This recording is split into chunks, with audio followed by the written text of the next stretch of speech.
자, 오늘은 공소와 공소제기의 기본 원칙을 다루겠습니다. 형사소송법에서 매우 중요한 파트이니 하나하나 집중해서 따라오십시오. 첫 번째, 지문입니다.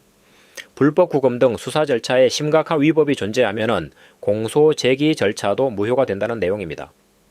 정답은 X입니다.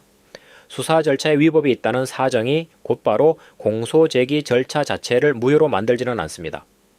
수사 절차의 위법은 위법 수집 증거 배제 법칙의 문제로 다루어지는 것이지 그 수사에 터잡아 이루어진 공소제기 절차 자체가 법률의 규정에 위반하여 무효가 된다고는 볼 수 없습니다. 이 둘을 혼동하는 분들이 매우 많습니다. 수사의 위법과 공소제기의 효력은 별개의 문제라는 점을 반드시 기억하십시오. 두 번째 지문입니다. 정답은 O입니다. 검사가 이미 절도 범행을 인지하고 있었음에도 무면허 운전만 먼저 기소하여 유죄 확정 판결을 받게 한 뒤 가석방 될 때까지 기다렸다가 후행 기소에 절도와 무면허 운전의 일부 범행까지 몰아넣은 것은 소추재량권을 현저히 일탈한 공소권 남용에 해당합니다. 공소권 남용의 핵심은 검사가 이미 인지하고 있었는지입니다. 알면서도 의도적으로 분리 기소하거나 지연 기소한 경우에 공소권 남용이 인정됩니다. 이 판례를 정확히 기억해 두십시오. 세 번째 지문입니다. 정답은 X입니다. 단순히 자신과 동일하거나 더 중한 범죄를 저지른 다른 공범이나 관련자가 불기소 처분을 받았다는 사유만으로는 해당 공소 제기가 평등권에 반하는 공소권 남용이 된다고 볼 수 없습니다. 남용으로 보지 않는다는 것이 판례의 확고한 입장입니다.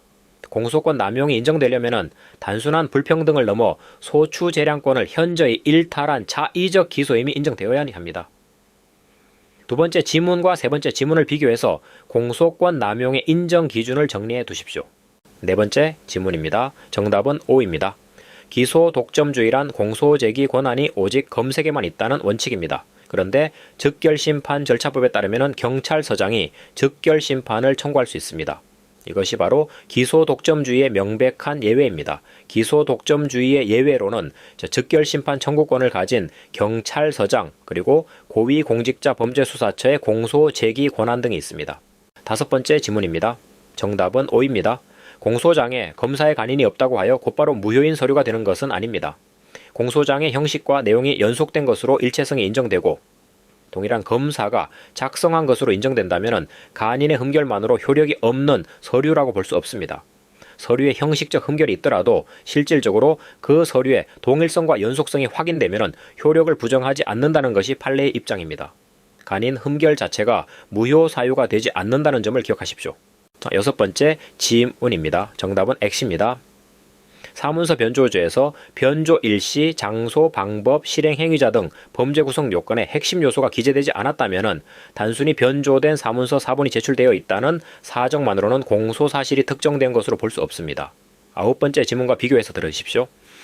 유가증권 변조 사건에서는 현물이 압수되어 현존하고 있는 경우 특정이 인정되는 반면은 사문서 변조는 사본이 제출되어 있어도 핵심 구성 요건 기재가 없으면 특정이 부정됩니다. 이 차이가 매우 중요한 함정 포인트입니다. 문서의 현존 여부는 공소 사실의 특정을 완화해주는 사실이라는 점을 주의해야 맹맥진합니다. 일곱 번째 지문입니다. 정답은 O입니다. 공소 사실의 특정은 피고인의 방어권 행사에 지장이 없을 정도로 구체적이면 충분합니다. 침해 대상, 저작물과 침해 방법의 종류, 형태 등이 명확하게 기재되어 있어 피고인이 충분히 방어할 수 있다면 각 저작물의 저작 재상원자가 누구인지까지 완벽히 특정되지 않아도 공소사실은 특정된 것으로 인정합니다. 공소사실 특정의 기준은 피고인의 방어권 행사에 지장이 없을 정도입니다. 이 기준을 항상 떠올리면서 특정 여부를 판단하십시오. 여덟 번째 지문입니다. 정답은 X입니다. 공모 공동 정범의 경우 실행 정범의 인적 사항이 구체적으로 적시되지 않고 범행 일시나 장소가 다소 불명확하더라도 공모관계와 실행행위의 태양이 표시되어 있다면 공소사실은 특정된 것으로 봅니다. 공모공동정범의 특성상 공모관계에 있는 실행정범의 신원이 불분명한 경우가 많습니다.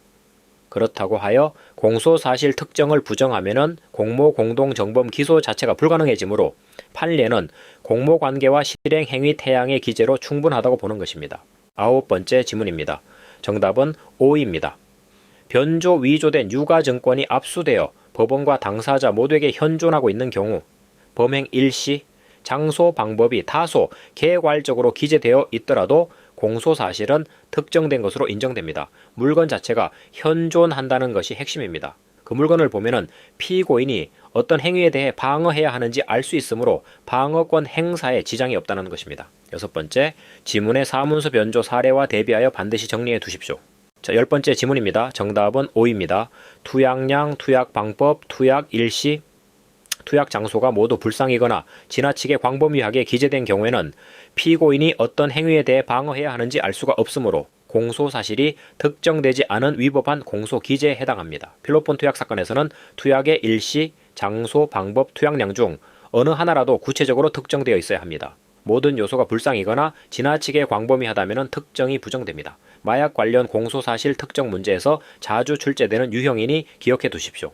다음에 11번째 지문입니다. 정답은 액엑스입니다.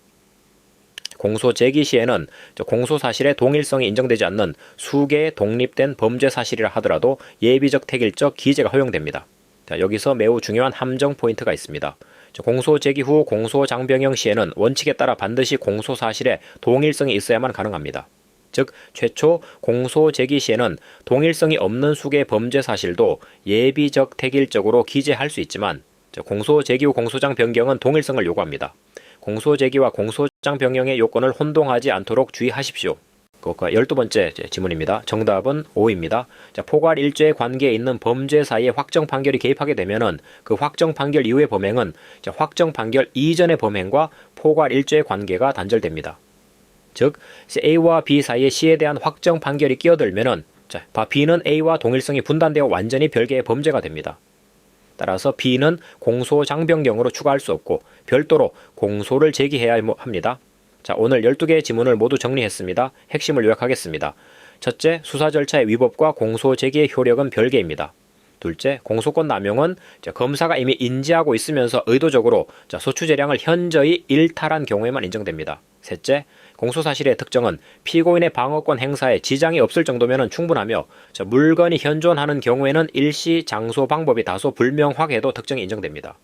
넷째, 공소제기 시에는 동일성이 없어도 예비적 택일적 기재가 가능하지만 공소장 변경은 반드시 동일성이 있어야 합니다. 다섯째, 포괄 일죄 사이에 확정 판결이 개입하면 포괄 관계가 단절되어 별도 기소가 필요합니다. 이 5가지를 반드시 정리해 두십시오.